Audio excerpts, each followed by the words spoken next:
জড় সিলাই সৃষ্টি করছেন, মাফ করেন তার খাতিরে।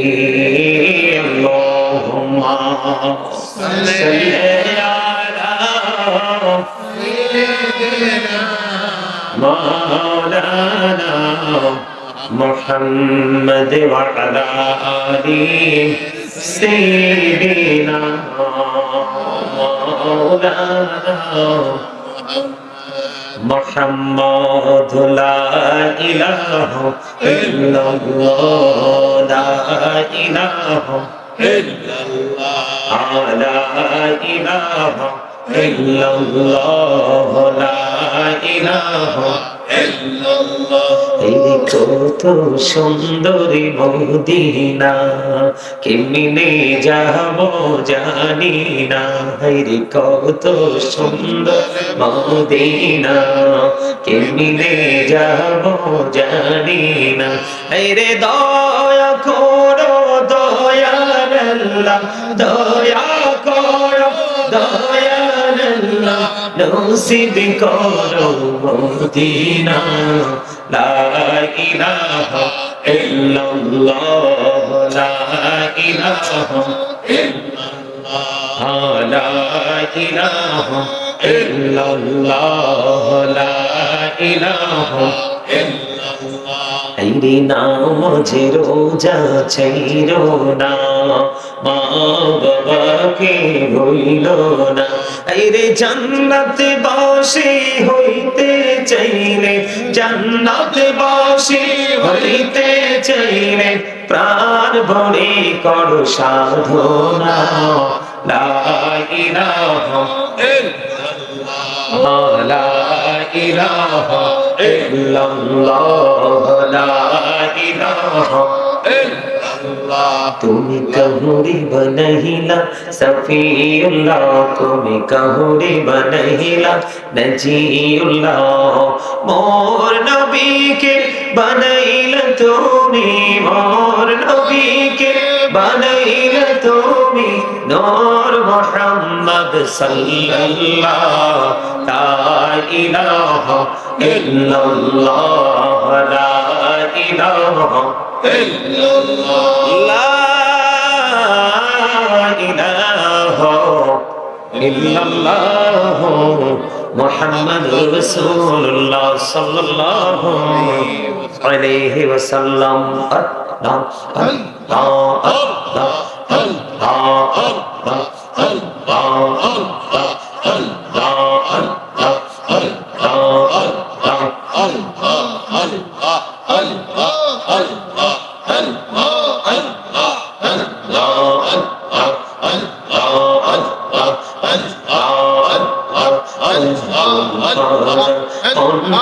শুধু তুঝে দিবানিশি, কেমন করে বলবো রে দয়াল, কেমন করে বলবো রে দয়াল, তোমায় ভালোবাসি। আল্লাহ আল্লাহ আল্লাহ আল্লাহ আল্লাহ, লা ইলাহা ইল্লাল্লাহ মুহাম্মাদুর রাসূলুল্লাহ সাল্লাল্লাহু আলাইহি ওয়াসাল্লাম। উপস্থিত সম্মানিত উলামায়ে কেরাম, আমন্ত্রিত অতিথিবৃন্দ, দূর দূরান্ত থেকে আগত মেহমান বৃন্দ, বিশেষ করে আজকে মরহুম মিন্নত আলী মুন্সি ও কবরবাসীদের, সকল সাহেবাবাদের কবরবাসীদের মাগফিরাত কামনায় আজকে 17তম ওয়াজ দোয়ার মাহফিলের আয়োজন করা হয়েছে সাহেবাবাদ মধ্যপাড়া মরহুম হাজী হাফিজ মেম্বার বাড়িতে। আমরা যারা আজকে যারা টাকা দিয়ে, পয়সা দিয়ে, অর্থ দিয়ে, বুদ্ধি দিয়ে, শ্রম দিয়ে, সার্বিক সহযোগিতার মাধ্যমে আল্লাহ রাব্বুল আলামিন আমাদেরকে মাহফিলে আসার এবং বসার তৌফিক দান করেছেন, আমরা আসতে পেরেছি, বসতে পেরেছি, যারা টাকা দিয়ে, পয়সা দিয়ে, অর্থ দিয়ে, বুদ্ধি দিয়ে, শ্রম দিয়ে, সার্বিক সহযোগিতার মাধ্যমে আজকের এই জান্নাতের বাগান আয়োজন করেছেন, সকলের প্রতি আমার আন্তরিক সালাম। আসসালামু আলাইকুম ওয়া রাহমাতুল্লাহি ওয়া বারাকাতুহু। ওয়া আলাইকুম আসসালাম। আমরা আল্লাহ রাব্বুল আলামিনের দরবারে লক্ষ কোটি শুকরিয়া জ্ঞাপন করছি যে মহান রাব্বুল আলামিন আজকে আমাদেরকে এই জান্নাতের বাগানে আসার বসার তৌফিক দিয়েছেন। আল্লাহর হাবিবের শানে কয়েক মারতবা দরুদ ও সালাম, আল্লাহর জিকির করার তৌফিক আল্লাহ আমাদেরকে দিয়েছেন। সে শুকরিয়া গান সকলে করুন আলহামদুলিল্লাহ। আলহামদুলিল্লাহ। সম্মানিত উপস্থিতি, যেহেতু কবরবাসীদের স্মরণে আপনার মরহুম মিন্নত আলী মুন্সি পৃথিবী থেকে চলে গেছে, ওনার স্মরণে মাহফিল, তাই না? কথা বলেন। উনি আছেন, আপনাদের সাহেব বাবাদের কবরবাসীরা আছেন, আছে না? যারা চলে গেছে তারা তো গেছে, আমরা থাকবো নাকি আমরাও যাব? যাব। এখন আপনারা কি এই কথাটা জানেন যে পৃথিবীতে যেমনি বাজার ছাড়া পৃথিবীর জীবন চলে না, ওপারেও সেই বাজার ছাড়া চলবে না, এটা কি আপনারা জানেন? এই দুনিয়ার সংসার কি বাজার ছাড়া চলে? কথা বলেন, চলে? বাজার কি টাকা ছাড়া করা যায়? টাকা কি পরিশ্রম ছাড়া আসে? কথা বলেন, পরিশ্রম ছাড়া আসে? আর পরিশ্রম কি টেকনিক শিখা ছাড়া করা যায়? তাহলে আপনি মূলে গেলে কোথায় যেতে হবে? উৎপত্তি স্থলে যেতে হবে, ঠিক না? ঠিক। কোথায় যেতে হবে? কিন্তু আপনি আমি তো এখন উৎপত্তি স্থলে যেতে রাজি নই। প্র্যাকটিক্যালি যেটা আছে সেটা নিয়ে আমি ব্যস্ত থাকতে আমরা কি প্রস্তুত এবং পছন্দ করে, ঠিক না বলেন? কিন্তু আপনি উপস্থিত সবকিছু নিয়ে তো আপনি আপনার ফিউচারকে ব্রাইটনেস করতে পারবেন না। পারবেন? কখনোই সম্ভব নয়, ঠিক না? ঠিক, কখনোই সম্ভব নয়। আপনাদের এখানে কতজন উপস্থিত হলো, কতজন হবে, সেটা কিন্তু দেখার বিষয় নয়। সবচেয়ে বড় বিষয় হচ্ছে তাকওয়া। সবচেয়ে বড় বিষয় কি? আপনাদেরকে মনে রাখতে হবে, আপনি শুধু নামাজ পড়লে, এটা কি এখানে দিব? আপনি শুধু নামাজ পড়লেই চলবে? দেখছেননি? চলে যাবে? আচ্ছা, ঠিক আছে, ঠিক আছে, ওকে। না, ওনার নিশ্চয় ব্যস্ততা আছে। আমি আপনাদেরকে বলি, আপনারা কি মনে করেন নামাজে মসজিদে গেলেই হয়ে যাবে? হবে? মাহফিলে শুধু আসলেই হয়ে যাবে? হবে? হবে না। আপনার কি করতে হবে জানেন? কি করতে হবে সেটা জানেন না। কি করতে হবে এটা আমি আপনাদেরকে জানাবো। আজকে আমি সেটা জানানোর জন্যই আপনাদের কাছে আসছি। আপনারা আমার দাওয়াত দিয়েছেন, তাই না? কথা বলেন। এদিকে তাকান। আল্লাহ রাব্বুল আলামিন বলেছেন, আল্লাযীনা আমানু ওয়া কানু ইয়াত্তাকুন লাহুমুল বুশরা ফিল হায়াতিদ দুনিয়া ওয়া ফিল আখিরাহ। আল্লাহ রাব্বুল আলামিন বলে দিয়েছেন, যারা ঈমান এনেছে, আল্লাযীনা আমানু, যারা ঈমান এনেছে, ওয়া কানু ইয়াত্তাকুন, এবং তাকওয়া অবলম্বন করেছে, লাহুমুল বুশরা, তাদের জন্য সুসংবাদ। খেয়াল করবেন, গুড নিউজটা কার জন্য? কোন দল, কোন টিমের জন্য গুড নিউজ? মনোযোগ দিয়ে আলোচনা শুনতে হবে। এটা কিন্তু একটা ক্লাস। এটা কি? এটা প্রফেশনাল, এটা টিচিং প্রফেশন। এখানে কিন্তু আপনি উদাসীনতা নিয়ে বসলে কিন্তু এখান থেকে কোনো কিছুই নিতে পারবেন না। এটা গুরুত্ব দিয়ে আপনাকে কিন্তু পৃথিবীর ক্লাস থেকে পৃথিবী সম্পর্কে তথ্য কালেক্ট করা যায়। কিন্তু এই যে ক্লাস, এখান থেকে কিন্তু শুধু পৃথিবী না, পৃথিবীর পরেরটা যেটা আছে সেটার সম্পর্কেও আপনি শিক্ষা অর্জন করতে পারবেন, তাই না? এই জন্য যথেষ্ট মানসিকতা আপনাকে আমাকে গুরুত্ব সহকারে মানসিকতা নিয়ে আলোচনা শুনতে হবে। আলোচনাটা কিন্তু শুটিং স্পট না। এটা কিন্তু শুধু জাস্ট আমি পরিদর্শন করলাম, এটা পরিদর্শনের জায়গা নয়, এটা জান্নাতের বাগান। আজকে এই চারপাশ রহমতের ফেরেশতারা ঘেরাও করে ফেলেছে। এটা জান্নাতের বাগান। যখন প্যান্ডেল টেন্ডেল খুলে ফেলবে, ওলা আলেম ওলামারা চলে যাবে, তখন কিন্তু এটাকে আর কেউ জান্নাতের বাগান বলবে না। এই জন্য যেইটুকু সময় আমরা পেয়েছি সেইটুকু সময় আমরা জান্নাতের বাগান মেহমান হয়ে আমরা কাটাতে চাই। চাই কি চাই না? চাই তো। চাইতে হলে আপনাকে আমাকে খেয়াল করেন, ওকানু ইয়াত্তাকুন, যাদের মধ্যে কি করতে পারবে? তাকওয়া প্রতিষ্ঠিত করতে পারে। তাকওয়া মানে ভয়। কি? যার হৃদয়ের মধ্যে কম্পন তৈরি করতে পারবে, ভয় সৃষ্টি করতে পারবে। তারপরে আল্লাহ বলেছেন লাহুমুল বুশরা ফিল হায়াতিদ দুনিয়া ওয়া ফিল আখিরাহ। ঈমান আনার পরে আপনি যদি কি করতে পারেন, আমরা যদি ভয় করতে পারি, আমরা কিন্তু অদৃশ্যে বিশ্বাস করে ফেলেছি অলরেডি। গায়েবকে আমরা কি করে ফেলেছি? অলরেডি বিশ্বাস করে ফেলেছি। এখন বিশ্বাসই থেমে থাকলে তো হবে না। হবে? আপনি কি গাছ লাগাইয়া মাটি কি ধান লাগাই রাখলে হবে, নাকি সময় মতো সেচ দিতে হবে, কীটনাশক দিতে হবে? হবে কি হবে না? তারপরে নির্দিষ্ট সময় পর্যন্ত ফসলের অপেক্ষা করতে হবে। ঠিক তেমনি আপনি আমি অদৃশ্য বিশ্বাস করলেই চলবে না। বিশ্বাসের পরে যে কাজটা সেটাকে আপনাকে আমাকে করতে হবে, সেটা হলো তাকওয়া। তাকওয়া যদি আপনার আমার মধ্যে আমরা রাখতে পারি তাহলে লাভ হবে কি? আল্লাহ রাব্বুল আলামিন সুসংবাদ দিয়েছে ফিল হায়াতিদ দুনিয়া, দুনিয়ার জীবনে, ও ফিল আখিরাহ, এবং পরকালের জীবনে। দেখেন কত চমৎকার নিউজ আল্লাহ আপনাকে আমাকে আমাদেরকে দিয়েছেন। প্রেজেন্ট এন্ড ফিউচার দুটোকে যদি আপনি ব্রাইটনেস করতে চান তাহলে আপনার মধ্যে কি রাখতে হবে? ভয় রাখতে হবে, তাকওয়া রাখতে হবে। আল্লাহ বলেছেন O believers you fear me. আল্লাহ ঈমানদারদেরকে দেখে বলেছেন O believers you fear me, তোমরা আমাকে ভয় করো। আল্লাহ তোমাকে ভয় করলে লাভ হবে কি? আল্লাহ বলেছেন আল্লাহ উইল ফরগিভ ইউ। আল্লাহ বলেছেন আমি তোমাদের জীবন, আল্লাহ তোমাদের সমস্ত জীবনের গুনাহ মাফ করে দিবে। সুবহানাল্লাহ। আর জোরে বলেন সুবহানাল্লাহ। আরে আরো জোরে। বিশ্বাস হয় না? হয় হয়। এক্সাম্পল দিব, জাস্ট এক্সাম্পল নেবেন সবাই? ওমা কে কে নেবেন? হাত তোলেন, দুই হাত তোলেন সোজা করে। নারে তাকবীর, আল্লাহু আকবার, নারে রিসালাত, ইয়া রাসূলুল্লাহ, নারে গাউসিয়া, আহলে সুন্নাত ওয়াল জামাত, জিন্দাবাদ জিন্দাবাদ, সুলাইমান আল কাদরি সাহেব, জিন্দাবাদ জিন্দাবাদ। ফোনটা দিয়ে হাত তুলছে না, এমনি অসুস্থ মুরগির বাচ্চার মতো হাতে লুকাই রাখছে না। আসে কয়েকটা ফোনটারে দেখছি, আর একটু সাওয়ার পরে খার করো না।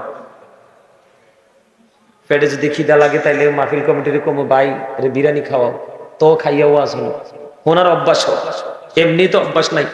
চেয়ারম্যান সাহেব মোবাইল আছেন, একটা দেনছেন আপনার কাছে আসেনি না? চেয়ারম্যান সাহেবটা নিব দেন। হ্যাঁ দেন না, আমার বটন নাই।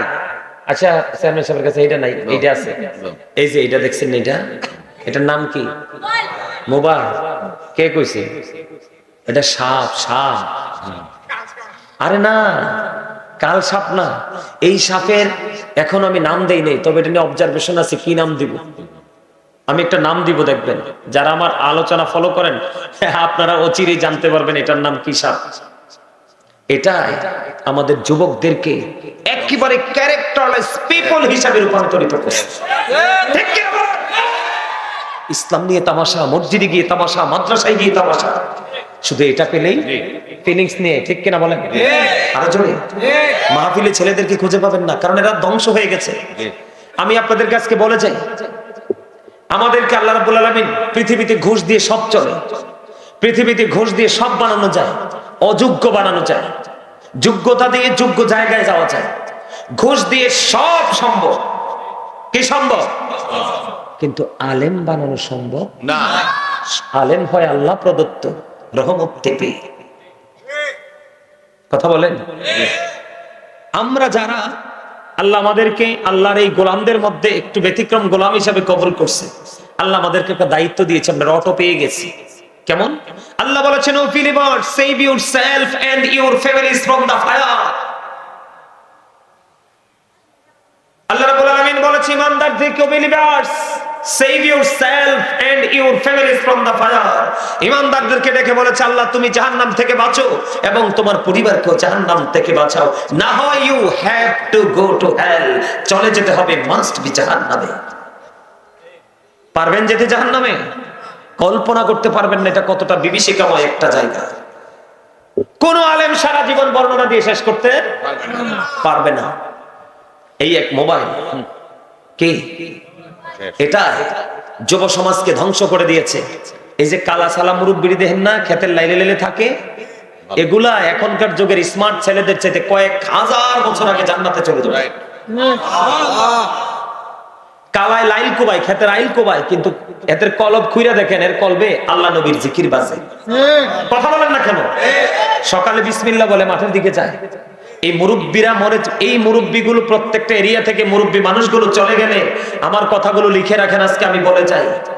আমার সাথে জীবনে আপনাদের আর দেখা হোক বা না হোক, আপনাদের এখানে এলাকায় যে মুরব্বীগুলো আছে, এই মুরব্বীগুলো চলে গেলে এই এলাকাগুলো থেকে রহমত উঠে যাবে, গাছে আর ফল আসবে না, গাছে আর ফল আসবে না। কারণ মুরব্বীরা, আমি ওই দিন দেখছি রাতের পায় ফজরের আজান দিচ্ছে, আমি মাহফিল থেকে বাড়ি যাচ্ছি, লাঠি বর দিয়ে হাঁটতে পারে না, চিকন একেবারে স্লিম, দৌড়ে চলে গেছে ফজর আজান হচ্ছে নামাজের জন্য। কিন্তু ইয়াং ছেলেরা রাত্র 3টা পর্যন্ত 4টা পর্যন্ত মোবাইল টিপে হাইয়া আলাস সালার সময়। কথা বলেন না কেন? সে স্লিপিং এ থাকে। কথা বলেন না কেন? ভুল বলছি? এই মোবাইলটা বলে হুজুর এটা হাতে নিলে বিষাক্ত সাপ, পৃথিবীর সব সাপে কামড় দিলে বিষ নামানো সম্ভব, এই সাপের সবল থেকে বিষ নামানোর ওঝা এখনো পৃথিবীতে জন্ম হয় নাই। কথা বলেন না কেন? আজকে যদি এই সাপের বিষ, আমরা মুসলমানের বাচ্চাগুলো লজ্জা কম, আমরা মুসলমানের বাচ্চাগুলোর কি কম? লজ্জা কম। যার লজ্জা নাই তার ঈমান নাই, যার লজ্জা নাই তার কি নাই? যার লজ্জা আছে তার ঈমান আছে। বলে হুজুর আমাদেরকে কেন বললেন? এর মধ্যে কিছু তো ভালো আছেই। একেবারে সবাই নির্লজ্জ হয়ে গেছে এমন না। এদিকে তাকান, কেন বলছি জানেন? খাবার খাওয়াইতে নিবা? হ্যাঁ যাও, খাবার খাইতে যাও, এরা আমার লোক। আবার মানুষ বেশি দিকে ডরায়েন না, এটা হ্যাঁ আমার লোক। কারণ কি জানেন? কারণ হইছে আমরা তো আলোচক না, আমরা মারার লাগে রাস্তার। না না না না, আমি কি বলি শোনেন, ওই 3 রাস্তার মোড়ে আমরা মারার লাগে দাঁড়াই থাকে, এই কারণে লগে ফাটিলে ঘোরা লাগে। মাশাআল্লাহ, মারহাবা, যাও খাবার খাই আসো, ওয়াজন তো হইব, খাবার খাইলে হইব না, খাবার টাবার খাইয়ে তাড়াতাড়ি স্টেজে আসো। আমার কথা কি আপনাদের কাছে ভাল লাগে নাকি তিতা লাগে? তিতা লাগে? তিতা লাগে? লাগে না? মাশাআল্লাহ, সত্য কথা কইতে তো আল্লাহ কইছে, আল্লাহ কইছে ওয়াকুলু কাওলান সাদীদা, আল্লাহ বলেছেন সে দা রাইট থিং, আল্লাহ বলেছেন সত্য কথা বলো, সঠিক কথা বলো। আমি মোবাইলটা বাস্তবতা নিয়ে আজকে আলোচনা করব। কি নিয়ে? বাস্তবতা নিয়ে। শুনবেন তো? হাতে কেন নিয়েছি আমি আপনাদেরকে বলি। পৃথিবীতে যত জাতি আছে, হিন্দু বলেন, খ্রিস্টান বলেন, বৌদ্ধ বলেন, ইহুদি নাসারা বলেন, যত জাত আছে সব জাত জাহান্নামে। সব জাত কি? কথা কয় না। আমার আলোচনা শুনবেন না আপনারা? তো শুনতে হইলে আপনাদেরকে একটা কাজ করতে হবে, জবাব দিতে হবে। জবাব তো দিতে হবে, মাস্ট বি। আরেকটা হলো you listening my lecture very attentively. আমার কথা সবাইকে মন দিয়ে শুনতে হবে। স্টপ ইউর মাউথ এভরিবডি, সকলের জবানকে বন্ধ রাখতে হবে। যদি বলেন যে হুজুর আপনার কথাগুলো একটু টক টক লাগে, ভাল লাগে না, আমি বলবো I say go to your seat. কি কোন চেয়ারম্যান সাহেব? ঠিক আছে না? কেন বলছি জানেন? এখন আমাদের যুবকরা আমাদের ধর্মীয় চর্চার জায়গাকে এরা শুটিং স্পট মনে করে, আর বেঈমান কাফিরদের সংস্কৃতি যখন লালন করে বাস্তবায়ন করে এটাকে বাস্তবতা মনে করে। কথা বলেন না কেন? আপনি গানের আসর দিয়ে দেখেন ছেলেদের অত্যাচার, আপনি দাঁড়াইতে পারবেন না। আবার কিছু কিছু বেহাইয়া মুরব্বিও আছে, আর এফএল চেয়ারে বসে পান চাবায় আর গান শুনে। কথা কন না কেন? জি চেয়ারম্যান সাহেব, ওই দিন এক মাহফিলে গেছি, তো মাহফিলে ঢুকার সময় দেখছি 3 রাস্তার মোড়ে একটা দোকান আছে। বিশ্বাস করেন আমি কাল্পনিক কথা বলছি না, আমি চাইয়া দেখলাম সব মুরব্বি সিগারেট টানতেছে, চা খাইতেছে, আর হিন্দি নায়িকাদের ডান্সিং চাইতেছে। তখন আমার ওই নবীজির কথা মনে পড়েছে। নবীজিকে প্রশ্ন করা হয়েছিল ওয়ালাইকুম আসসালাম ওয়া রাহমাতুল্লাহ, সালামের জবাব দেন না কেন? ওয়ালাইকুম আসসালাম। সালাম দিলে তাৎক্ষণিকভাবে জবাব দিতে হবে উচ্চ আওয়াজে। তো পরে নবীজিকে প্রশ্ন করছিল, বুঝছেন নি? আমি তো ওনার পরিচয় জানি। আমাদের কন্ট্রাক্টর সাহেব। কন্ট্রাক্টর সাহেব, আলহামদুলিল্লাহ আলহামদুলিল্লাহ। বলেন অতিথি, আমি অতিথিদেরকে পেয়ে বেশি খুশি। তো নবীজিকে প্রশ্ন করা হয়েছিল ইয়া রাসূলুল্লাহ, পৃথিবীতে সবচেয়ে সম্মানী ব্যক্তি কে? যার বয়স বেশি সে। ইয়া রাসূলুল্লাহ, সবচেয়ে অসম্মানী ব্যক্তি, নিকৃষ্ট ব্যক্তি কে? নবীজি কয় যার বয়স বেশি সে। স্পষ্ট দুইটা উত্তর একটা। ইয়া রাসূলুল্লাহ, নবীজি কয় বুঝো না ইয়া রাসূলুল্লাহ, তার কারণ একটাই যৌবন কাল থেকে বুড়া হইছে শয়তানি করতে করতে, আর একটা যৌবন কাল থেকে বুড়া হইছে আল্লাহ দুনিয়ার কাজ করেছে। দুনিয়ার কাজ তো করতে হবে, আপনি নাহলে বাঁচবেন কিভাবে? আরেকটাই যৌবন কাল থেকে বুড়া হইছে দুনিয়া এবং আল্লাহর গোলামি করতে করতে। সুবহানাল্লাহ। এই কারণে তুমি বাচ্চা নাও, এটা কোনটা উৎকৃষ্ট কোনটা নিকৃষ্ট। যেটা মাহফিলে আসে, মাহফিলের আয়োজন হলে মাহফিলে আসে এটা উৎকৃষ্ট, যেটা দোকানে বসে থাকে এটা নিকৃষ্ট। হাইয়া আলাস সালাহ বললে যেটা আপনার দুনিয়া নিয়ে ব্যস্ত থাকে, ঘুমে থাকে, এটা নিকৃষ্ট। যেটা মসজিদে চলে গেছে এটা উৎকৃষ্ট, ঠিক কিনা বলেন? যেটা মসজিদে এটার ঠিকানা জান্নাত, আর যেটা ঘুমে এটার ঠিকানা। কথা বুঝে আসছে তো? সহজে বুঝতে পারেন? এবার আসেন আমার ওয়াজে আমি ঢুকি। আপনারা কি মনে করেন আমার যুবক ভাইরা কি ধ্বংস না? ওই যে আমার সামনে একটা আইসে, দেখছেন নি? ওইসান ওইসান ওইসান ওইসান এই খেয়াল করেন বিষয়টা বাস্তবতা। এরা আল্লাহ রাসূল বাস্তবতাকে অস্বীকার করতে নিষেধ করেছে, নবীজিও বাস্তবতাকে মূল্যায়ন করেছে। এই যে দেখেন, এই যে ছেলেটা কত সুন্দর না? আপনার তার মাথার তালুটা দেখছেন? আমার মা চাষিরাতে কুলা দিয়া ধান যাচ্ছে, আমিও মাল্লকে কত যাচ্ছি ধান। দেখেন কন্ট্রাক্টর সাহেব, ওই যে ছেলেটা মাথাটা কুলার মতো না? আরেকটারে দেখবো মাথাটা বাবুই পাখির বাসার মতো, তালুতে কিছু চুল, মনে হয় পাখি ডিম পারে বাচ্চা ফুটাইবে। আরেকটা দেখবেন কত তালি দিছে, ইন্দা একতলা, ইন্দা দোতলা, ইন্দা তিনতলা, চারতলার ছাদ নাই, আছে না নাই? বাস্তবতা না? কেন বললাম জানেন? এই পুরো পুরো চর্চাটাই ইহুদিদের চর্চা। জি, পুরো চর্চাটাই কার চর্চা? ইহুদিদের চর্চা। এখন ইহুদিরা আপনার আমার বন্ধুরা শত্রু, সেটা আমি কোরআন থেকে দলিল দিব পরে, তাকে বাস্তবতাটা তুলে ধরি। আমার আগে যিনি আলোচনা করছে উনি কইছে সিরাফেন পরে। সিরাফেন পরে না এখনকার ছেলেরা? শুধু ফোলা ফাইনের লগে লগে এখন মেয়েরাও সিরাফেন পরে। পরে কি পড়ে না? আরেকজনে পড়ে। এবার আসেন, দাড়ি রাখেন স্টাইলিস্ট করে, আছে না? এখন দাড়ি তো নবীর সুন্নাহ। বেঈমান কাফেরদের দাড়ির স্টাইল দেখে তুমি স্টাইল করেছো। কি করেছো? তুমি কি বোঝো না তোমার চিরশত্রু কাফেরেরা নবীরে কত কান্দাইছে? এখনো আমাদের ফিলিস্তিনের মুসলমান ছাপ করে ফেলতেছে, কথা কয় না কেন? মায়ের খাচ্ছে কিনা পৃথিবীতে? আরে ভাই, সুযোগ পেলে ভারত আপনাকে মারবে, অপেক্ষা করেন। ইয়েস। ভারত ওত পেতে বসে আছে চারপাশ দিয়ে ঘেরাও করার জন্য। জি, কথা বলে, এগুলো বাস্তব কথা। কারণ ওরা বেঈমান, ওরা ইমানদার নয়। আপনি দেখেন নাই সেজদারত অবস্থায় মুসলমান ভাইকে ফুটবলের মতো লাথি দিয়ে ফেলে দিয়েছে? দেখেন নাই? জি। মসজিদ গড়িয়ে দিয়েছে? দেখেন নাই? খারাপ লাগে আমার কথাগুলো? পড়ছে কিনা? মেয়েরা পাতলা কাপড় পরেনি, ছেলেরা যে জিন্স প্যান্টটা পরে, আমার দিকে তাকান, বাস্তবতা। নাভির কমপক্ষে 2 থেকে 3 আঙ্গুল নিচে, একদম পিছনের দিক দিয়া একের 100% লজ্জাস্থান দেখা যায়। যায় কি যায় না? কথা বলেন, যায় না? এবার আসেন, আমি আস্তে আস্তে করে আমার ওয়াজে ঢুকি। আমি এই জায়গাটাতে কেন আসলাম? গান, বাদ্য যন্ত্র, এটা ইহুদিদের সংস্কৃতি, কাফেরদের সংস্কৃতি, মুসলমানের না। কান্না মুসলমানদের। আমি একটা একটা করে ছোট্ট ছোট্ট টপিকস আকারে আমি আলোচনা করব, একটু ধৈর্য ধরে শুনবেন। আমি কিন্তু অসুস্থ, আজকে 3 দিন ভাত খাই না, বিশ্বাস করেন আপনারা। কিন্তু কথা দিছি, না আসলে আপনারা কিন্তু বুঝবেন না, বলবেন গাজী সাহেবকে এত ভালোবাসি, কেমনে কামনা করবো। কিন্তু আসলে যে আমার অবস্থা খারাপ সেটা আপনারা জানবেন না। এই অসুস্থতার মধ্যে আরেকটা প্রোগ্রাম মাঝখানে ছাইরে চলে আসছে, হাদিয়াও আনি নেই। ওই প্রোগ্রাম থেকে হাদিয়া আনি নাই রাগ করে। আমি একজন আলোচক, যুগের পর যুগ পরিশ্রম করে দিনের শিক্ষা অর্জন করে তোমাকে দাওয়াত দিতে আসলাম। আমি স্টেজ থেকে নামার পরে 5 মিনিট ওয়েট করতে হবে কেন আমাকে? কথা বলেন না কেন চেয়ারম্যান সাহেব? জি, জি। আমি 5 মিনিট ওয়েটিং এ থাকতে হবে কেন আপনার জন্য? আপনি কি এটা আসার পরে সম্মানিটা লিখে খামটা হাতে দিতে পারেন না? ওয়াজ করার পরে আপনার 5 মিনিট 10 মিনিট অপেক্ষা করে আপনার চেহারার দিকে তাকাই থাকতে হবে কেন? লেগে চলে আসছি, হাদিয়া আনি নাই, 1 টাকা হাদিয়া আনি নাই। বিশ্বাস করেন আপনারা? কারণ আমার এই মাহফিলটা আমি যার থেকে নিয়েছি, সে আমার মসজিদের খতিব। আমি একটা মসজিদ, আল্লাহ আমাকে দিয়ে একটা মসজিদ করার তৌফিক দিয়েছে, মাত্র 5 মাসে কমপ্লিট করছি। কয় মাস? ভিতর বাহিরে কমপ্লিট। এলাকাবাসী 5 ওয়াক্ত হুজুরের হাদিয়া দেয় কন্ট্রাক্টর সাহেব, আর প্রত্যেক মাসে আমার খতিবের হাদিয়াটা আমি দিই। আমার খতিব যখন অনুরোধ করছে ভাইজান আসতে হবে, আমাকে ভাইজান ছাড়া কথা বলে না, ভাইজান আসতে হবে, বললাম যাও, যতই কষ্ট হোক আমি আসবো।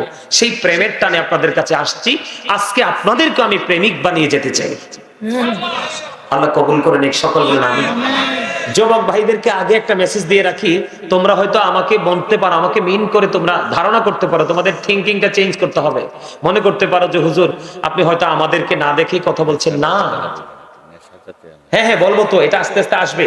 আমি তোমাদেরকে এই জন্য বলি, আমার দিকে তাকাও, আমি তোমাদেরকে নিয়ে টেনশনে আছি, কারণ তুমি তো আমার মুসলমান ভাই। তুমি কেন জাহান্নামী? আমি তোমাকে স্পষ্ট দেখতে পাচ্ছি তুমি জাহান্নামী। তুমি জাহান্নামে যাওয়ার জন্য তো পৃথিবীতে আসো নাই। আল্লাহ রাব্বুল আলামিন বলেছেন ফি আইয়ি সূরাতিন মা শাআ রাক্কাবা। আল্লাহ রাব্বুল আলামিন কোরআন শরীফের 30 পারা সূরা ইনফিতরের মধ্যে বলেছেন আল্লাহ ক্রিয়েটেড দ্য মাইন্ড। আল্লাহ বলেছে আল্লাহ নাকি মানুষকে আল্লাহর মন মতো করে বানাইছে। খেয়াল করছেন বিষয়টা? আল্লাহ রাব্বুল আলামিন বান্দাকে ডেকে ডেকে বলে, বান্দা, বান্দারে, তোমার কাছে শুধু পৃথিবীটা সুন্দর, তোমরা তো জানো না আমি স্রষ্টা, আমি মালিক, আমি লা শারীক, আমি আহাদ। আমি আল্লাহর কাছে মানুষের চাইতে, তোমাদের চাইতে সুন্দর আর কিছুই না। আল্লাহ বলে, বান্দা, তোমাদের কাছে পৃথিবী সুন্দর, আর আমি আল্লাহর কাছে তোমরা হলে শ্রেষ্ঠ সুন্দর। আল্লাহর কোরআন সূরা ইনফিতর 30 পারা। এখানে শুধু কান্ত নয়, কোরআন শরীফের 30 পারা সূরা 3 এর মধ্যে আল্লাহ বলেছেন লাকাদ খালাকনাল ইনসানা ফি আহসানি তাকবীম। আল্লাহ বলে আসমান জমিন কেমন সুন্দর, আল্লাহ 3 এ বলতেছে। আল্লাহ সূরা ইনফিতরে বলেছে আমাদেরকে আল্লাহর মন মতো করে সুন্দর করে বানাইছে। আল্লাহ এবার সূরা 3 এর মধ্যে ব্যাখ্যা করতেছেন, আল্লাহ ওয়াজ করতেছেন কেমন সুন্দর করে আমি তোমাদেরকে বানাইছি। তোমরা শোনো, আসমান জমিন চন্দ্র সূর্য, তোমরা মানুষ ছাড়া সৃষ্টি জগতে যা আছে সব কিছুর চাইতে সুন্দর তোমরা মানুষ।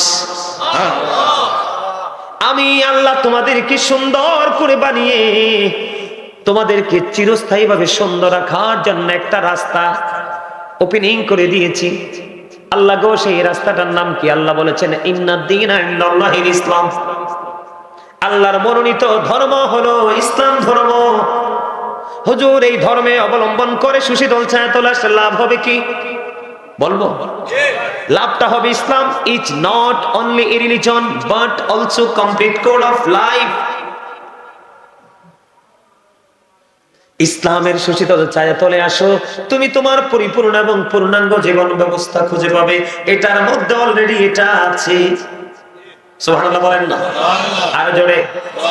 এখন আপনাকে রাস্তা, যেমন আমরা রাস্তা চিনি না, আকমাল হুজুর আমাদেরকে নিয়ে আইছে, চিনি বিদায় নিয়ে আসছে, ঠিক না বলে?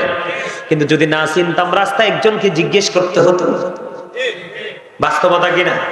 ঠিক তেমনি আপনাকে আমাকে ইসলামের সুশীতল ছায়াতলে আসার জন্য, আপনার জন্য, আমার জন্য আল্লাহ রাব্বুল আলামিন আল্লাহর প্রিয় হাবিবকে আপনার আমার নেতা বানাইয়া পাঠাইছে। সুবহানাল্লাহ বলেন। আপনার আমার নেতা মানেন না নবীকে? নেতা বানিয়ে পাঠিয়েছে। কারণ নেতা সম্পর্কে বেঈমানেরা কি বক্তব্য দিছে আমরা মুসলমান হয়ে মানতে পারি না। বেঈমানেরা বক্তব্য দিয়েছে। আমেরিকার গবেষক মাইকেল এইচ হার্ট, তিনি বক্তব্য দিয়েছেন the 100, a ranking of the most influential person in the history। 100 জন প্রভাবশালীর তালিকা করেছেন। ইনফ্লুয়েন্সাল দ্বারা তিনি আপনার আমার প্রাণের নবীকে শ্রেষ্ঠ প্রভাবশালী হিসেবে আখ্যায়িত করেছেন। শাহপুর দরবার শরীফের পীর সাহেব কেবলা ডক্টর আহমদ পেয়ারা বাগদাদি পীর সাহেব কেবলা, তিনি বসরা ইউনিভার্সিটির ইংলিশ লেকচারার ছিলেন। একজন জবরদস্ত আল্লাহর ওলি ছিলেন। তিনি আমেরিকা, লন্ডন, ইতালি, ফ্রান্স, ইহুদিদের দেশে ঘুরে ঘুরে তিনি দ্বীনের দাওয়াত দিয়েছেন। এবং 1980 সনে আমেরিকার বোস্টন মসজিদে 150 জন গির্জার সুপারিনটেন্ডেন্টের সাথে বাংলাদেশ, স্মল কান্ট্রি, বাংলাদেশ একটা ছোট্ট দেশ, এই দেশ থেকে একজন single person, only one person, doctor Ahmad Peyara Baghdadi বাহাস করে 100 জন প্রভাবশালীকে নজিরবিহীন ভাবে পরাস্ত করেছিলেন। ওই ডক্টর আহমদ পেয়ারা বাগদাদি বলে গেছেন, of all the great religious personalities of all prophet Muhammad রাসূলুল্লাহ সাল্লাল্লাহু আলাইহি ওয়াসাল্লাম ওয়াজ দ্য মোস্ট সাকসেসফুল। পৃথিবীর বুকে যতগুলো নবী রাসূল এসেছে, সকল নবী রাসূলের মধ্যে রাজনীতি থেকে ইমামতি, ইমামতি থেকে রাজনীতি, প্রত্যেকটা জায়গায় আপনার আমার নবী হলো প্রত্যেকটা সেক্টরে সফল। এমনকি সকল নবীদের মধ্যে আমার নবী সফল। দেখুন, আমি কি বুকে হাত দিয়ে কন্ট্রাক্টর সাহেব বলতে পারি না, I am very successful person? বলতে পারি কি পারি না? কিন্তু আপনি আমি কি বলতে পারছি? পারছি না তো। তার কারণ আমার মাথা থেকে পা পর্যন্ত, সকাল থেকে বিকেল পর্যন্ত, এক জুম্মা থেকে আরেক জুম্মা পর্যন্ত, এক মাস থেকে আরেক মাস পর্যন্ত, একটা ইয়ার থেকে আরেকটা ইয়ার্স পর্যন্ত, প্রত্যেকটা জায়গায় আপনি আমি সুন্নিয়ত ইসলামকে কলঙ্কিত করে আমি ওভারটেক করে সামনের দিকে হাঁটছি। মনে করতে হবে Allah is all in all, follow his law and light for eternal success. আপনাকে সফল হতে হবে ল এন্ড লাইট দুটোকে ফলো করতে হবে। সুবহানাল্লাহ বলেন। ল হলো আল্লাহর কোরআন আইনের ভান্ডার, লাইট হলো আপনার আমার প্রাণের নবী। লাইটের বাংলা হলো আলো আর আরবি হলো নূর। সুবহানাল্লাহ বলেন না কেন? আরবি হলো কি? নূর। সুবহানাল্লাহ বলবেন না? নূর বললে অনেকের মাথা নষ্ট হয়ে যায়। নবীজি আসার কারণে দুনিয়া কি আলোকিত হয়েছে না অন্ধকার? আলোকিত। তাইলে উনি নূর না? কথা বলেন না কেন? রাসূল কি বলে জানেন? I am from the light of Allah and everything has been created from my light. আমি আল্লাহর নূর থেকে, সৃষ্টির প্রত্যেকটা জিনিস আমি নবীর নূর থেকে। আর যারা বলেন সুবহানাল্লাহ। শুধু তাই না, আমি আমার ওয়াজে পরে ঢুকছি, এগুলো আপনাদেরকে বোঝানোর জন্য বলছি, অ্যাক্টিভ করার জন্য। এই ইয়াং ম্যানেরা, তোমরা আসছো, আমি খুশি হয়েছি। এই লম্বু, রে তুই হেদিকে চাস কিল্লাই, তোরে তো সিল মারছি। কথা বল। আমি শুধু বক্তা না, আমি একজন টিচার। বছরের পর বছরের পর বছর তোমাদের মতো, তোমরা আমার স্টুডেন্টদের চাইতেও ছোট, তোমরা আমার ছাত্র ছাত্রীদের চাইতেও ছোট। হিসাব করলে তোমরা আমার নাতির বয়স। তা আমি দাদা হিসাবে কিল দিব? কি নিতে রাজি আছো নি? ওমা কিল নিতে রাজি না? আরে দাদার কিল না খাইলে নাতি শক্ত হয়। কথা কয় না কেন? দাদার কিল না খাইলে নাতি শক্ত হয়। কথা বলে না কেন? আমি কেন বলেছি আলেমদেরকে ভালোবাসবা? হক্কানি আলেম, সব আলেম না। কথা বল না কেন? আরো জোরে। নবীজি বলেছেন, I was a prophet when Adam was mixture of water and mud. আমি তখনও নবী যখন আদম ছিল কাদামাটির মাঝে। সুবহানাল্লাহ বলেন না কেন? তা আমরা সেই নবীর উম্মত হয়ে দামি না কম দামি? আমরা লাভবান না? আরো জোরবান লাভবান কিনা? আমি আলোচনায় পড়ে উঠতেছি, আপনাদেরকে আগে অ্যাক্টিভ করার জন্য বলতেছি। কারণ আপনাদেরকে যদি আমি না বলি আপনারা বুঝবেন না, কিছুই বুঝবেন, কিছুই বুঝবেন না। তাহলে আপনার আমার দাম কমলো না বাড়লো? নবীর উম্মত হয়ে অন্যান্য নবীরা আপনার আমার নবীর উম্মত হওয়ার জন্য তারা আফসোস করেছে। সুবহানাল্লাহ বলেন। সুবহানাল্লাহ। এটা তো আমরা তো জান্নাতের মেহমান হয়ে গেছি, এটা হলো আমাদের জন্য খাবার, রাতের ডিনার।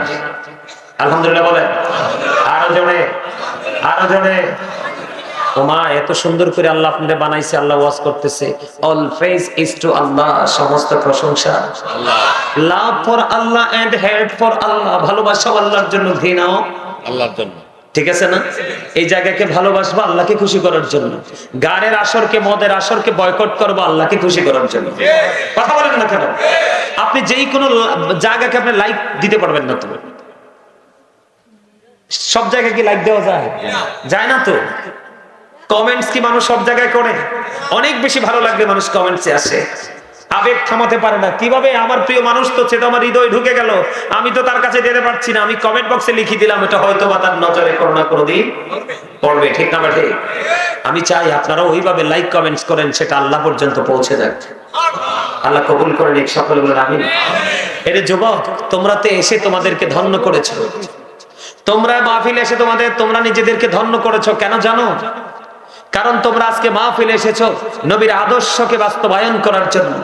আল্লাহ রাসূল বলেছে, আমার দিকে তাকাও ভাই, আল্লাহ রাসূল বলেছেন, ইমাম Hasan and Husain are the leader of younger people in Jannah. যেই যুবকরা রাসূলকে ভালোবেসে দিনের কাজের কন্টিনিউ নিজেকে নিয়োজিত রাখতে পারে, নবীজি বলে দিয়েছে, যুবক ইয়াং ম্যান যারা, তাদেরকে নবীজি মেসেজ দিয়েছে, এই যুবকেরা, যুগের পর যুগ আমি নবীর প্রেমিক আহলে সুন্নাত ওয়াল আলেমরা, জামাতের আলেমরা যখন তোমাদের কাছে যাবে, তাদের বক্তব্য শুনবে, নিজের লাইফ স্টাইলটাকে চেঞ্জ করবে। আমি নবী বলে গেলাম, আর তোমাদের জন্য জান্নাতের রিসেপশনে থাকবে আমার কলিজার টুকরা দুই ইমাম হাসান আর হুসাইন। আপনাদেরকে নেতৃত্ব দিয়ে রিসিপশন থেকে জান্নাতে আপনাদের নেতৃত্ব দিবে। ইমাম হুসাইনের সঙ্গে জান্নাতে থাকতে চান কি চান না? আরো যারা বলেন চান কি চান না? চান না? চাইতে হলে ইমাম হাসান হুসাইনকে ভালোবাসতে হবে। ইমাম হাসান হুসাইনকে ভালোবাসলে নবীকে ভালোবাসা হয়ে যায়, আর নবীকে ভালোবাসলে অটো আল্লাহর ভালোবাসা। ওই যেটা আমার কথা না তো, আল্লাহ বলেছেন সে বলুন, ইফ ইউ ডু লাভ আল্লাহ, যদি তোমরা আল্লাহকে ভালোবেসে থাকো, ফলো মি মুহাম্মদ সাল্লাল্লাহু আলাইহি ওয়াসাল্লাম, মুহাম্মদ সাল্লাল্লাহু আলাইহি সাল্লামের অনুগত হয়ে যাও, আল্লাহ উইল লাভ ইউ, আল্লাহ রাব্বুল আলামিন তোমাদেরকে ভালোবাসবে, এন্ড ফরগিভ ইউর সিনস, আল্লাহ জীবনের গুনাহগুলি maaf করে দিবে। এত আস্তে আল্লাহ বলেছেন, কুল ইন কুনতুম তুহিব্বুনাল্লাহ ফাত্তাবিউনি ইউহিব্বুকুমুল্লাহু ওয়া ইয়াগফির লাকুম যুনুবাকুম আল্লাহু গফুরুর রহিম। আল্লাহু আকবার। Allah, the first pillar, is the Lord of worlds, Rabbul Alamin. Muhammad Rasulullah sallallahu alaihi wasallam is the blessing for the world, rahmatan lil alamin. খেয়াল করছেন বিষয়টা? এর জন্য নবীজিকে ভালোবাসতে হবে, নবীজির কথা আপনার আমার ধারণ করতে হবে, এইটাকে বাস্তবায়ন করতে হবে। হবে কি হবে না? আমরা করতে চাই কি চাই না? আলহামদুলিল্লাহ বলেন। এবার আসেন, আমি বলছিলাম কি, নবীজি আমাদেরকে সুন্দর করে বানাইছে, সুন্দর একটা রাস্তা দিয়েছে, হাঁটার জন্য পথের দিশা দেখানোর জন্য রাসূলকে পাঠাইছে, ঠিক কিনা বলেন? এখন সেই রাসূলকে ফলো করব কিনা? ফলো করব কিনা? করার দরকার আছে না নাই? আমি আপনাদেরকে আরেকটা এক্সাম্পল দিয়ে আমি আমার আলোচনায় ঢুকবো। আমি যেটা বলতে চেয়েছিলাম, ডক্টর আহমদ পেয়ারা বাগদাদি পীর সাহেবকে আমেরিকার আমন্ত্রণে 150 জন গির্জার সুপারিনটেন্ডেন্ট, কতজন? 150 জন গির্জার সুপারিনটেন্ডেন্ট বসেছে একদিকে, আর বাংলাদেশ থেকে যাওয়া কুমিল্লা শাহপুর দরবার শরীফ থেকে ডক্টর আহমদ পেয়ারা বাগদাদি, নাম শুনছেন আপনারা কেউ? শাহপুর দরবার শরীফ, এমন একজন জাজরাইল আল্লাহর ওলি ছিলেন, যেমন ছিল তার আরবি, যেমন ছিল তার ইংলিশ, তেমন ছিল তার উর্দু, না লেখা কিতাব যে কোনো ছেলেরা পড়তে পারবে না। বিশ্বাস করেন, আমি যখন 6-7 এর ছাত্র, আমি তো তখন ছোট, তিনি তো অবাধে বিচরণ করছে, তখন ওনার লেখা কিতাব যখন প্রোগ্রামে নিয়ে আসলো, একটা কিতাব ধরে বিশ্বাস করেন আমি বেহুশ, আমি বুঝি না কিছু, একদম এ টু জেড কমপ্লিটলি আপনার একদম রাইটিং কমপ্লিট করেছেন ইংলিশে, কোনো তর্জমা নাই। আলহামদুলিল্লাহ বলেন না? মনে খুব আফসোস হতো, আফসোস করতাম, বুঝতে পারেন এখন কি করতে হবে, আমাকে ইংলিশ জানতে হবে। কুমিল্লা ভিক্টোরিয়া কলেজ থেকে ইংলিশটা যখন কমপ্লিট করে ফেললাম, এবার তো আমার কাছে ইট ইজ নাথিং ম্যাটার্স। আলহামদুলিল্লাহ বলেন না? আরো জোরে খুশির খবর না? আরো জোরে বলেন খুশির খবর কিনা? আপনাদের মাঝে এরকম জবরদস্ত লোক যখন থাকবে, তখন আপনাদেরও মানসিকতা পরিবর্তন হবে, লাইফ স্টাইলকে চেঞ্জ করতে পারবেন, ঠিক কিনা বলেন? সম্মানিত উপস্থিতি, আমাদেরকে তাকান। 1980 সনে আমেরিকার বোস্টন মসজিদ, একদিকে 150 জন গির্জার সুপারিনটেন্ডেন্ট, আরেকদিকে মাত্র ডক্টর আহমদ পেয়ারা বাগদাদি, একদিকে সালেসরা তো বসেই আছে। ওদের বক্তব্য খেয়াল করেন। এখন কিন্তু আমাদের দেশে অনেক মৌলবী বের হয়েছে, শুধু কই কোরআন আছে না নাই? সাবধান থাকেন, ইমানকে হরণ করার জন্য তারা আবিষ্কৃত হয়েছে। আল্লাহ রাসূল বলে গেছে, আমার উম্মতেরা তোমরা সাবধান থেকো। কেন সাবধান থাকতে হবে? কিয়ামতের পূর্বক্ষণে পৃথিবীতে সবচেয়ে নিকৃষ্ট মানুষ হবে আলেমরা। জোরে বলেন না নাউজুবিল্লাহ? কেন? তাদের মধ্যে কোরআনের কিতাবের সঠিক ইলম থাকবে না। এই সমস্ত আলেম অলরেডি প্রকাশ হয়ে গেছে, এরা শুধু বলে কোরআন কোরআন কোরআন কোরআন। আপনি শুধু কোরআন দিয়ে কোনোদিন আপনি পরিপূর্ণতা অর্জন করতে পারবেন না। পরিপূর্ণ আপনি ভাবে সবকিছু চাইলে আপনাকে হাদিসে যেতেই হবে। নবীজি বলেছেন, হেলানরত অবস্থায় ছিলেন, আমি যেন তোমাদেরকে কোনোদিন এমন অবস্থায় না পাই। কোন অবস্থায় গো রাসূল? যে তোমরা এমন কথা কোনোদিন বলো না, এমন মিন তোমরা কোনোদিন করো না যে কোরআনে যা আছে আমরা তাই করবো, এর বাইরে কিছু করবো না। এমন অবস্থায় যেন আমি তোমাদেরকে না পাই। এখন কি আমাদের মধ্যে এমন আছে না? অনেকে, অনেক মোল্লারা এরকম বক্তব্য দেয় না, কোরআনে নাই আমি মানবো না, এদের ইমান নাই। এদের কি নাই? নামাজের কথা কোরআনে আছে, কিন্তু রাকাতের কথা আসেনি কোরআনে। আপনি রাকাত খুঁজতে হলে হাদিসে যেতে হবে। তাহলে নামাজ শব্দটা জানলেন, কিন্তু নামাজ প্র্যাকটিক্যালি কিভাবে পড়বেন জানতে হাদিসে। জাস্ট এক্সাম্পল একটা দিলাম, বাকিগুলো আপনারা বিবেকবান হলে বুঝে নেবেন, কারণ আমার আলোচনা অন্যদিকে। এই আমি কইছিলাম নি তোমরা সামনের দিকে আইতা, বলছিলাম এই যে দেখো ওরা যে দাঁড়ায় রয়েছে, এখন কি তোমাদের কাছে ভালো লাগে? এই মেয়ে সবাই সামনে আসেন, এই ফাঁকা জায়গাগুলো ফিল আপ করেন, আসেন। এই ভাই আপনি আসেন, সামনে আসেন, আরো আসেন, এই সবাই আসেন। সুন্নত কাকে বলে? এই সুন্নত কাকে বলে? সুন্নাহ হলো ওইটা, নবীর উম্মত হলো ওইটা। আমি বসার পরে চাইবো আমার কোনো ভাই দাঁড়িয়ে আছে কিনা, যদি থাকে আমি তাকে বসতে দিব, এটা হলো সুন্নাহ। ঠিক। আমার তো মন বলছে যে লোক আসবে, আমার মন বলছে আমি আলোচনা শুরু করলে লোক, আমার জীবনের চেয়ারম্যান সাহেব ইতিহাসটা এমন, ভাঙ্গা ঘরে যাই, ঘর পুরা খারাই যায়। আসেন, এই সাইডটা মোটামুটি ঠিক আছে। সবাই আসো না রে ভাই, তোমরা তো এত ইয়ে করো কেন? এই সবাই আসেন। আরেক মুরব্বী জুতা দুইটারে লইয়া বইছে চেয়ারম্যান সাহেব, অন খার করাইতে এমনি কর না, খার করার দরকার নাই তো। চেয়ারম্যান সাহেব কইছে আমি খার করাইতাম না, নাহলে মুরব্বীরা খার করাইলা বলে কয়েকবার হের দিকে তাকাই থাকে, জুতা দুইটারে বুকে লইয়া যে বইছে, আর লড়ে সরে না।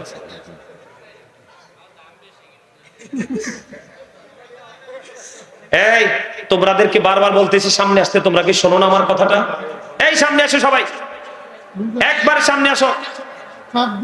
চাইপা যাইবা, বসো না রে ভাই, এখন কি গরম আছে? এখন গরম আছে, মোটামুটি ঠান্ডা না, কাছাকাছি বসতে। এই যে আবার একটু মোটামুটি সুন্দর হয়েছে, এই আরো আসো না সামনে, এই যে কর্নারটা একদম খালি। এই তোমরা যদি না আসো সামনে, আমার কথা শোনো, আমি কিন্তু ঘাটতেরা, আমি কিন্তু ফাইজলামি পছন্দ করি না। আমি তোমাদেরকে বারবার বলতেছি সামনে আসো, তোমরা আসতেছো না। আল্লাহ রাসূল বলেছে কারো কাদের উপর দিয়ে টপকে টপকে ঢোকার বিধান নাই, কিন্তু এবার যদি কর্নারে কেউ আলোচনা শোনার জন্য আসে, তারে বলবো ওই কর্নার থেকে আপনাদের ঘাড়ের উপর টপকে টপকে এখানে আসার জন্য।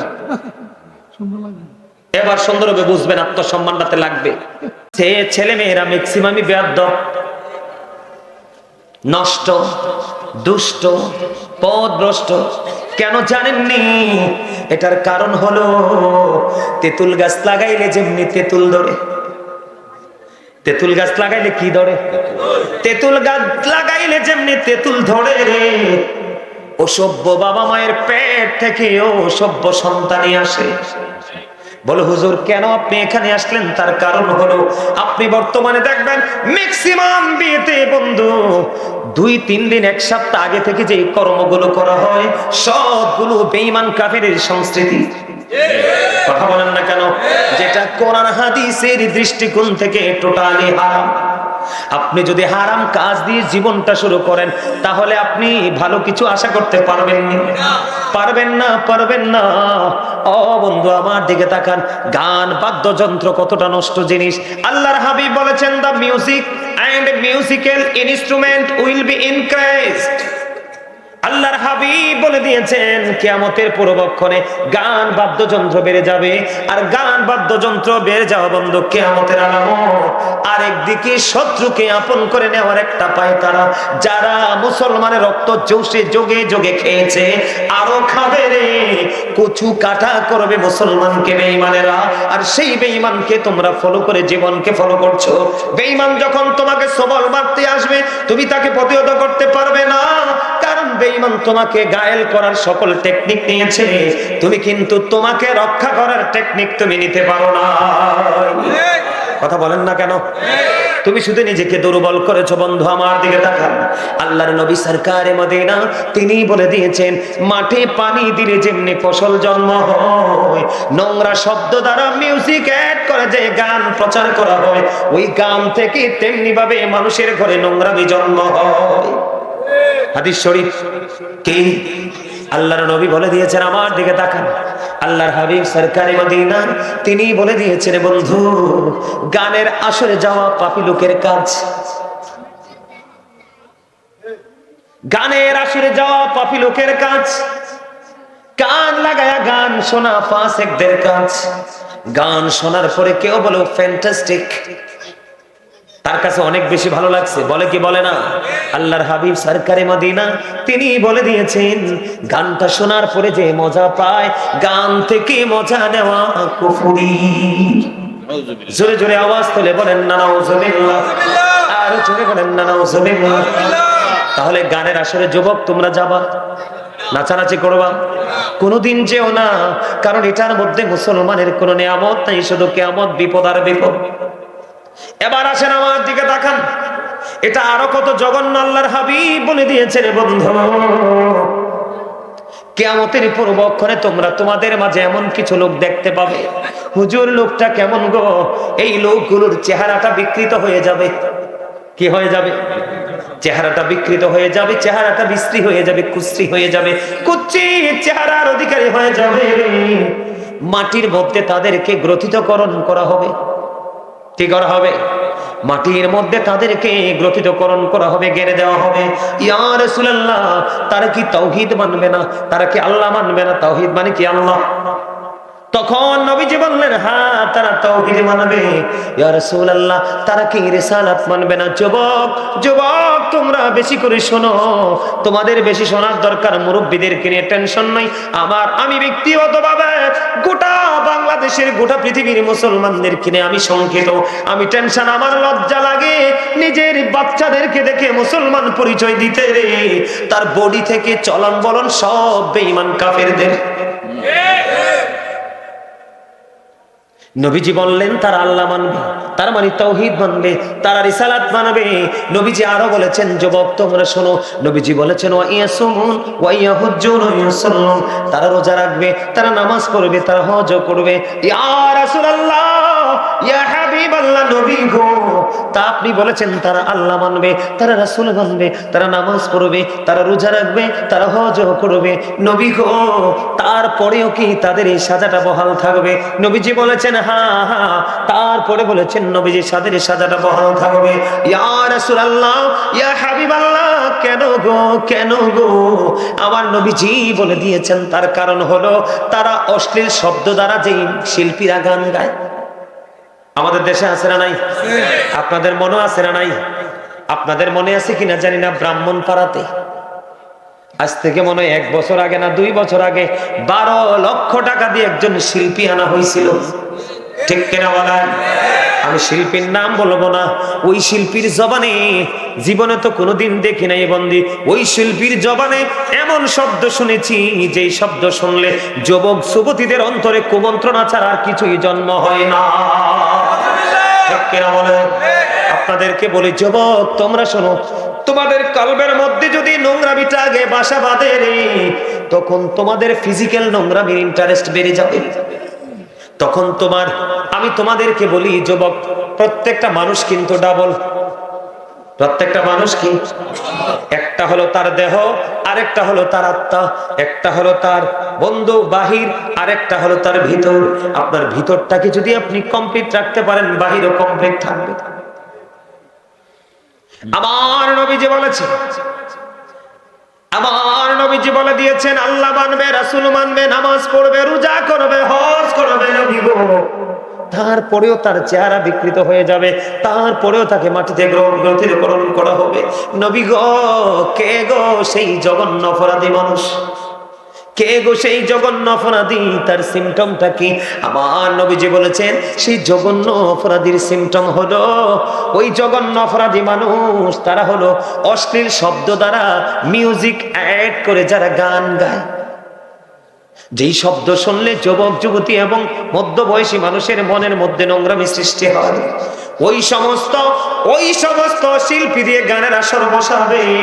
এবং এটার মধ্যে মদ হতে পারে, গাঁজা হতে পারে, যোগে যোগে কিছু নেশা জাতীয় দ্রব্য বের হবে। যেমন আজ থেকে 10-15 বছর আগেও আমি বাবার নাম শুনি নাই, এখন বাবা প্রকাশিত হয়েছে। আপনার আরো হয়তো পরে নেক্সট টাইমে আরো হয়তো নোংরা জিনিস, নেশা জাতীয় জিনিস বের হবে, হবে কি হবে না? এইরকম গানের আসর বসা হবে। এই গানের আসরের মধ্যে মদ, গাঁজা, ইয়াবা, বন্ধু এরকম নেশা জাতীয় জিনিসের আয়োজন করা হবে। যারা এই সমস্ত আয়োজন করবে রে, তারা আল্লাহ যদি মানে, রাসূলও যদি মানে, নামাজ যদি পড়ে, হজ যদি করে, রোজাও যদি রাখে, তারপরেও তাদের এই সাজা দুইটা বহাল থাকবে। জোরে জোরে বলেন নাউজুবিল্লাহ। আপনাদের সাহেবাবাদের ছেলেরা বা কিছু লোক মদ টদ খায়নি, 100% নেশা করেনি, বাবা খায়। আল্লাহ সুবহান। আকমাল কি কইতেছে?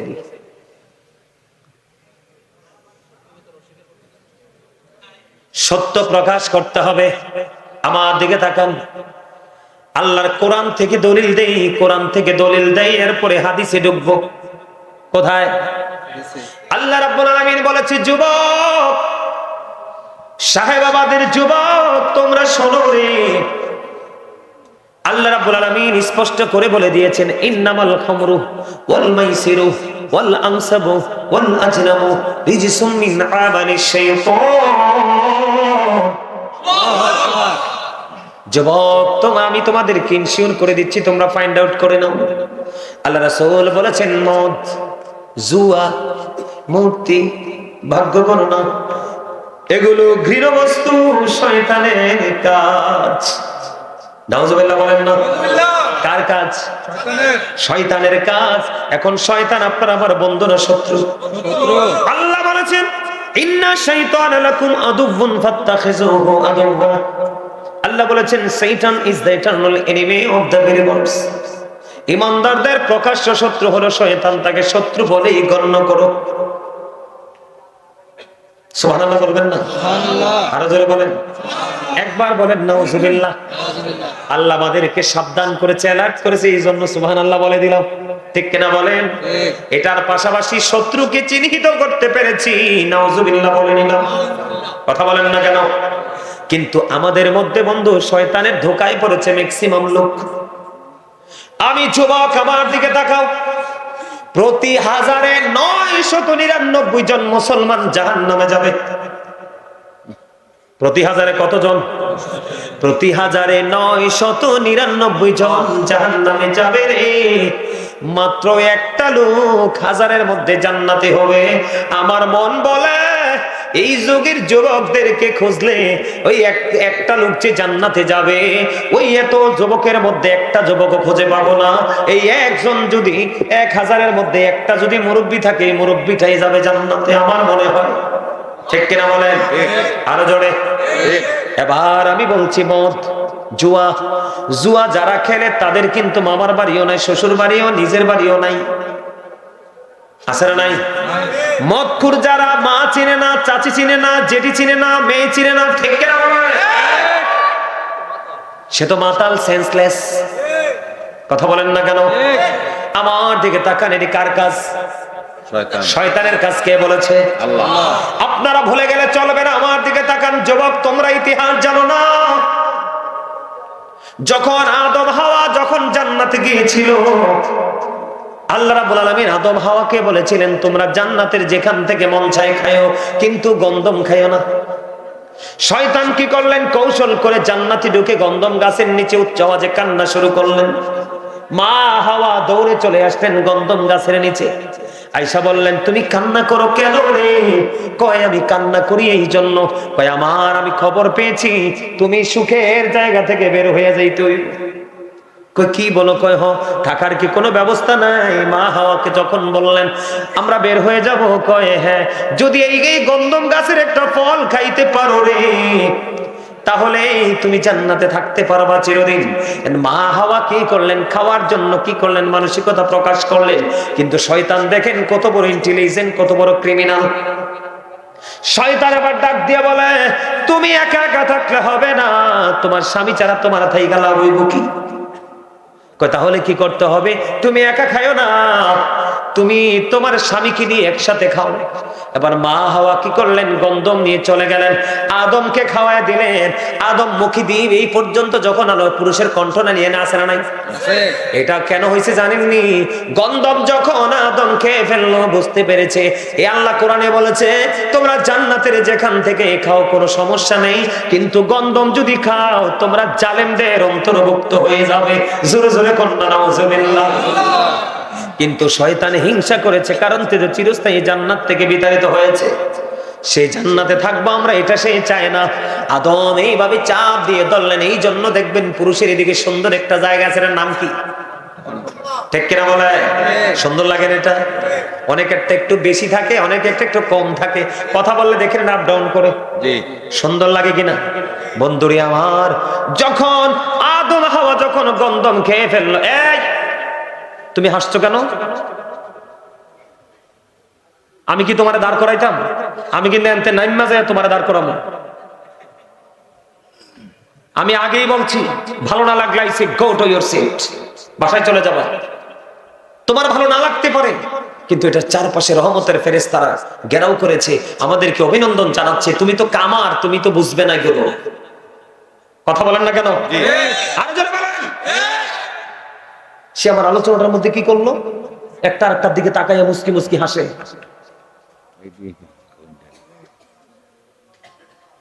তোমাদেরকে আমি শিখাচ্ছি, তোমার যদি ভালো না লাগে, আমাকে ব্যক্তিগত বা ভালো নাই লাগতে পারে, একটা মানুষ সবার কাছে প্রিয় হতে পারে না, পারে, ভালো না লাগতে পারে, তুমি ডিস্টার্ব না করে তুমি চলে যাও, আড়ালে চলে যাও, কথা থাকলে দুজনে প্রেমের আলাপ দূর থেকে করে আসো।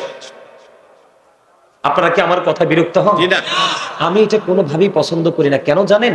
কারণ এটা কথা তো জবানটা আমার, কিন্তু কথাগুলো আল্লাহ এবং আল্লাহ রাসূলের। এখানে আপনি ফাইজলামি করা মানে আল্লাহ রাসূলের সাথে বেয়াদবি করা। তো আপনি নামাজ পড়ে লাভ হবে কি, রোজা করে লাভ হবে কি? এবার কি করলেন বন্ধু? আল্লাহ রাব্বুল আলামিন অর্ডার করলেন, কুল নাহবিতু মিনহা জামিয়া। আল্লাহ বললেন, you get down all from here.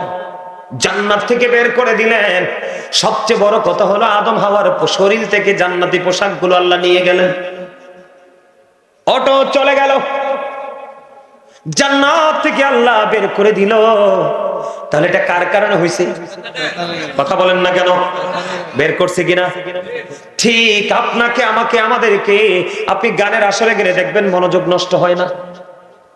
Cinema দেখতে গেলে, গানের সিনেমা দেখতে গেলে মনোযোগ নষ্ট হয় না। পৃথিবীর কোনো কাজ করতে গেলে আপনার মনোযোগ নষ্ট হবে না, কারণ আপনাকে শয়তান শুধু মেসেজ দিচ্ছে। তার কারণ হলো আপনি যতবার অন্যায় করবেন, সিনিয়র শয়তান থেকে জুনিয়র শয়তান তত বড় পুরস্কার পাবে, ঘোষণা আছে। নাউজুবিল্লাহ বলেন না কেন? কিন্তু আমরা তো বুঝি না। আমরা মনে করি হুজুররা আমাদেরকে বেশি বোঝায়। না না না, হুজুররা যেটা বোঝায় এই যুগের তুলনায় একেবারে কম। কারণ হুজুররা বুঝাবে কার কাছে? যাদেরকে বুঝাবে এরাই তো বুঝতে চায় না। নবীজি বলেছে, যারা বুঝতে চায় না তাদের কাছে তোমরা ওয়াজ করো না, ওয়াজ বন্ধ করে দাও। বুঝে নিতে হবে বন্ধু, আদম হাওয়াকে জান্নাত থেকে শয়তান বের করে দিয়েছে। আর এই শয়তানের কাজ হলো মদ, জুয়া, মূর্তি, ভাগ্য গণনা।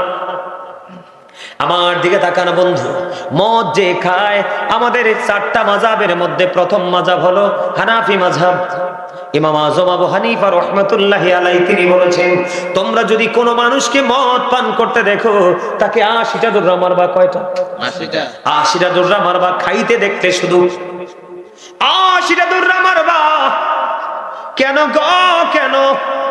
এই কারণে 80টা দৌড়া মারবে তাকে, কারণ মদ যখন মানুষ খায় তখন তার বিবেকটা, মস্তিষ্কটা বিকৃত হয়ে যায়, তখনই সে জিনা ব্যভিচারে লিপ্ত হয়। জোরে কন্যা নাউজুবিল্লাহ, আরো জোরে বলেন না নাউজুবিল্লাহ। আপনারা কি কয়দিন আগে দেখেন নাই, টিভিতে দেখেন না, আমি জায়গার নামটা বলবো না, মেয়ের জামাই শাশুড়িকে কি করেছে? হসপিটালে ধর্ষণ করছে। কথা বলেন না কেন? মেয়ের জামাই 70-75 বছরের উপরে বৃদ্ধা মহিলা, মেয়ে অসুস্থ, মেয়েকে দেখতে গেছে, হসপিটালে সেবা করতে গেছে। সেবা করতে যাওয়ার পরে এই জঘন্য জারজ সন্তান 75 বছরের ঊর্ধ্বে ওই বুড়িমাকে এসে দর্শন করেছে হসপিটালের ভেড়ে। মেয়ে তো অসুস্থ, মেয়ে জানে না মদ হচ্ছে ওই শব্দটার নাম। জোরে কোন নাউজুবিল্লাহ, আরো জোরে বলেন নাউজুবিল্লাহ। আমি বাবা যারা হয়েছেন, মা যারা হয়েছেন, সন্তান যত বড়ই হোক, বাবা মার কাছে একেবারে বাচ্চা। আপনাদেরকে অ্যাক্টিভ হতে হবে, ঠিক কিনা বলেন? মদ নেশা থেকে তাদেরকে বাঁচাতে হবে। কারণ একটা ছেলে কোন ধরনের ছেলের সাথে মেলামেশা করে, উঠা বসা করে, সেটা খেয়াল করতে হবে। তবে আমি আপনাদেরকে বলি, পূর্বসূরি আইম্মায়ে কেরাম আমাদেরকে বলে গেছে, পৃথিবীর বুকে ধনী লোকের ছেলে মেয়েদের সাথে তোমরা উঠা বসা করিও না। কি করো না? ধনী লোকের ছেলে মেয়েদের সাথে উঠা বসা তোমরা করিও না, কারণ তারা লজ্জা কোনটা লজ্জা কোনটা না সেটা তারা বোঝে না। ধনী লোকের ছেলে মেয়েদের দ্বারাই সমাজ বেশি নষ্ট হয়, সমাজ বেশি কুলুষিত হয়, জিনা হয়, ব্যভিচার হয়, মদের আমদানি হয়, এই আবার আমদানি হয়। তবে সব ধনী মানুষ বেয়াদব নয়। কথা বলেন না কেন? এটা আমার বানানো কথা নয় বন্ধু, কিতাব থেকে পেয়েছি। কি করেছি? সমাজে এখন কিন্তু বন্ধু বাংলাদেশের মধ্যে বলৎকারও বাড়ছে। আপনারা জানেন না এটা? পুরুষ পুরুষের যদি যৌন চাহিদা মিটায়, নাউজুবিল্লাহ বলেন না। বিশেষ করে বাংলাদেশ বাংলাদেশে অসংখ্য মাদ্রাসার মধ্যে দেখবেন বুড়া বুড়া কওমি মুহতামিমরা ছেলেদের কাছে তার খায়েশ মিটায়। আপনারা টিভিতে দেখেন নাই? আরো জোরে বলেন না কেন? আরো জোরে বলেন না, দেখেন না টিভিতে? ওমানের জির আওয়াজ এমন কেন? আপনারা কি দেখেন না? অহরহ খবর প্রকাশ হচ্ছে। কয়দিন আগে দেখেন নাই মসজিদের মধ্যে এক নারী 2 ঘন্টার জন্য হিল্লা বিয়া কইরা মাসালা জানতেছে, হিল্লা বিয়া কইরা মসজিদের মধ্যে কি করছে? সহবাস করছে। নাউজুবিল্লাহ বলেন না কেন? দেখেন না আপনারা টিভিতে? এটাও কওমি মৌলবী, মুহতামিম, গুরু সাহ। আর জোরে করেন নাউজুবিল্লাহ। দেখেন না? সবচেয়ে বড় লজ্জাস্কর বিষয় হলো ছোট ছোট কিশোরদের সাথে। এই জন্য আমার দিকে তাকান। আল্লাহ রাসূল বলেছেন একটা যুবক আর একটা যুবকের লজ্জাস্থানের দিকে তাকাবে না। একটা উপযুক্ত যুবতী আর একটা উপযুক্ত যুবতীর দিকে লজ্জাস্থানের দিকে নজর দিবা না। নবীজি বলেছে দুইটা যুবক যদি একই বিছানা একই খাটে থাকে, একই কাঁথার নিচে কোনোদিনও তোমরা ঘুমাইও না। নবীজি জানিয়ে দিয়েছেন দুইটা যুবতী যদি একই খাটের মধ্যে ঘুমায়, একই কাঁথার নিচে ঘুমানো যাবে না। নবীজি বলে দিয়েছেন দুইজন দুই কাঁথার নিচে ঘুমাতে হবে, তাহলেই সমাজ থেকে জিনা বলাৎকার দূর হবে। ঠিক। আমাদের সমাজে এগুলো চলতেছে কিনা? আরো জোরে বলেন, চলতেছে কিনা? বন্ধুরে আমার দিকে তাকান। ইসলামের চতুর্থ খলিফা হযরতে আলী রাদিয়াল্লাহু তাআলা আনহু বলেছেন কোন দরিয়ার মধ্যে যদি একটা ফোঁটা মদ পড়ে রে, কি করে? একটা ফোঁটা মদ পড়ে দরিয়ার পানি যদি শুকায়া যায়, ওই দরিয়াতে যদি কোনো ঘাস জন্ম হয়, আমি কোনোদিন আমার পশুকে সেই ঘাস আমি খাইতে দিব না। যেই দরিয়ার মধ্যে একটা ফোঁটা মদ পড়েছে, ওই দরিয়ার উপর যদি বিশাল একটা মিনারা তৈরি করা হয় আযান দেওয়ার জন্য, আমি আলী কোনোদিন ওই মিনারায় দাঁড়ায় আযান দিব না। কারণ মদ টোটাল হারাম। এটা মানুষের চরিত্রকে নষ্ট করে, সুন্দর বিবেককে বিকৃত মস্তিষ্কে রূপান্তরিত করে, গড ক্যারেক্টার সম্পন্ন পারসনকে ক্যারেক্টারলেস পারসন হিসেবে রূপান্তরিত করে। ঠিক কিনা বলেন? ভালো মন্দ আইডেন্টিফাই করার মতো তার মধ্যে কোনো দূরদর্শিতা থাকে না। আরো জোরে বলেন না কেন? তাহলে মদ কি খাওয়া যাবে? এটা কার উক্তি? হযরতে আলী সম্পর্কে আপনার আমার প্রাণের নবী বলেছেন, বলবো আমার নবী বলেছেন আনা মদিনাতুল ইলম ওয়ারিউন বাবুহা। আমার নবী বলেছেন I am a city of education, the gate of that city is Ali. আমার নবী বলেছেন আমি হলাম শিক্ষার শহর, আর সেই শহরের দরজা হলো আমার আলী। সুবহানাল্লাহ বলেন না কেন? আলী বলেছে এখানে ঘাস জন্ম হলে খাওয়াবো না, মিনারা তৈরি করলে আযান দিব না। তাহলে আমরা সেই জায়গায় যাব কিনা? যাব। আমরা কি কথা বলেন? আমরা কি মুসলমান? আমরা কি ইমানদার? আমরা কখনো কোনো বেঈমানের কোনো কর্মকে আপন করে নিব না। আজকে থেকে মনে মনে ওয়াদা করবো তো? আমার সাথে ওয়াদা করার দরকার নাই। আপনি আল্লাহর সাথে ওয়াদা করেন, আল্লাহ গো আমার জীবনে যত অন্যায় করেছি তুমি আমাকে সবগুলো মাফ করে দাও, আজকে থেকে আমাকে নতুন জীবন দাও। জোরে কোন সুবহানাল্লাহ। আরো জোরে বলেন সুবহানাল্লাহ। আপনারা সবাই খুশি না বেজার আমার বক্তব্যে? আমি যে মাঝে মাঝে একটু শাসন করি, রাগো যুবকটিরে বেশি বেশি শাসন করার দরকার। কারণ এটি ফঙ্গট হয়ে গেছে। কথা কন না কেন? ফঙ্গট হয়ে গেছে না? হ্যাঁ না ভুল কইছি? এখন আপনি একটা ভালো কাজ শুরু করে দেখেন, এটা এরা আসবে না। এবার আসেন বন্ধু, তাহলে গান বাদ্যযন্ত্র হারাম, এটা কোরআন হাদিস থেকে প্রমাণিত। মদ, জুয়া, মূর্তি পূজা, ভাগ্য গণনা করা, এগুলো কি? এখন দেখবেন হিন্দুদের মূর্তি পূজা হলে মুসলমানের বাচ্চাগুলো যায় ওখানে প্রসাদ খাইতে। নাউজুবিল্লাহ কোন না কেন? এটা জিহ্বা লাগাই কেমনে মুসলমানের বাচ্চা? কথা বল না কেন? এটা কি মানা যায়? যায় না, মানা যায় না। যদি বন্ধু এই দেশের হিন্দুরাও পারতো, আমরা মুসলমানকে দুনিয়া থেকে আউট করে দিত। আমি 2018 সালে, আমার দিকে তাকান, 2018 সালে পুরো ভারতবর্ষ আমি সফর করেছি 9 দিন থেকে। পুরো ভারতবর্ষ আমি সফর করেছি 9 দিন থেকে। আমি ভারতে যখন সফরে গিয়েছিলাম, কখনো যেখানে বিমানে সফর করা গিয়েছে সেখানে বিমানে করেছি। যেমন আগরতলা থেকে কলকাতা বিমানে, কলকাতা থেকে দিল্লি বিমানে, যেখানে বিমানে যাওয়া যায় সেখানে বিমানে সফর করেছি। যেখানে ট্রেন সেখানে ট্রেনে, যেখানে টুরিস্ট বাস সেখানে টুরিস্ট বাসে। বন্ধু, আমি 9 দিন থেকে সফর করেছি।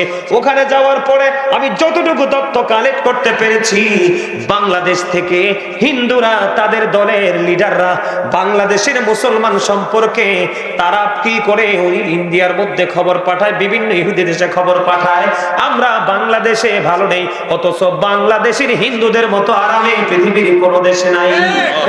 কথা বলেন না কেন? আমার দেশের মুসলমান নামাজ পড়ুক বা না পড়ুক, কিন্তু কোন জাতিকে বেঈমানকে আঘাত, কিন্তু বেঈমান যখন আঘাত করতে আসে প্রতিহত করে, ঠিক কিনা বলে? আরো জোরে করে কি করে না? আমাদেরকে নিয়ে তারা কি করতেছে? যথেষ্ট আমাদের ক্ষতির জন্য তারা পায় তারা করতেছে, কিন্তু আমরা তারা একটু হাসি মুখে কথা বললে, এই মিয়া তোমরা হিন্দুদের পূজায় যাও, হিন্দুদের পূজা মণ্ডপে যাও, হিন্দুদের কর্মকাণ্ড দেখতে যাও, তোমরা কি একদিন তোমাদের সবে বরাতে হিন্দু আনতে পারছো? সবে মেরাজে আনতে পারছো? ঈদের নামাজে আনতে পারছো? ঈদুল আজহার নামাজে আনতে পারছো?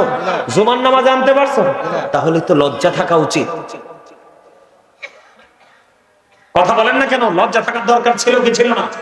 এবার আসেন, আমি যে বলেছি আমাদের সবকিছু ইহুদিদের কালচার। এবার আসেন, আমাদের সমাজে যুবকরা কি জিন্স প্যান্ট পরে না? কথা বলেন, পরে কি পরে না? আল্লাহ বলেছেন লিবাসুত তাকওয়া যালিকা খায়র, আল্লাহর কাছে সবচেয়ে উত্তম পোশাক হলো তাকওয়ার পোশাক।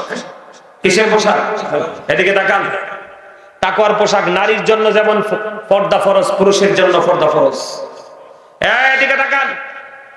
পুরুষের পোশাক লুঙ্গি হোক, প্যান্ট হোক, পায়জামা হোক, ট্রাউজার হোক, যেটাই হোক, উপর দিয়ে থাকবে নাভি বরাবর অথবা নাভির উপরে,